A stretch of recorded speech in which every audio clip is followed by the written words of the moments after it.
एक बड़ा common question है बख्शी जी, स्टॉक पिकिंग के अंदर क्या क्या पैरामीटर्स आप देखते हो। आज आपके सामने थोड़ा डिटेल में समझाते हैं इस टॉपिक के ऊपर। सबसे पहली चीज क्या है मेरे लिए, मैं पी रेशियो मेरे लिए भगवान होती है।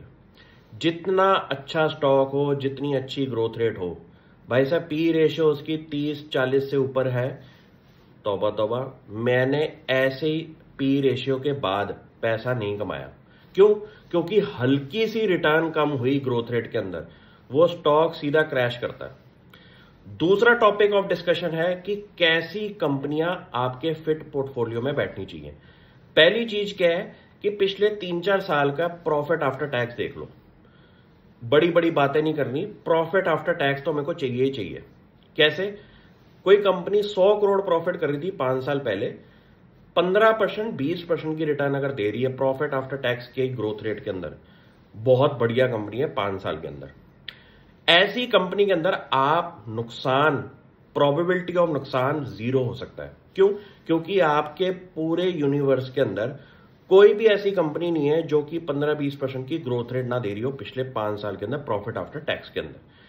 तीसरी चीज क्या है कि मेरे को हाई फ्लाइंग स्टॉक समझ नहीं आते। हाई फ्लाइंग स्टॉक्स का क्या मतलब है? एक महीने के अंदर 60% ग्रोथ होगी, 50% ग्रोथ होगी, भाई साहब अब घुस जाओ। मेरे को ऊपर का 5-10% नहीं चाहिए, 15% नहीं चाहिए, मेरे को तो पूरी राइड चाहिए। वो राइड कहां मिलेगी? जो स्टॉक्स अभी फेमस ना हो, जो कि पिटाई इंडस्ट्री के अंदर सबसे बढ़िया कंपनी हो और जहां पे अंडर वैल्यूड प्ले दिखाई दे रहा हो। अंडर वैल्यूड प्ले क्या होता है कि कंपनी का ग्रोथ रेट भी है, पी रेशियो कम है। कम पी रेशियो पे मेरे को ज्यादा सक्सेस मिला है हाई पी रेशियो से ज्यादा।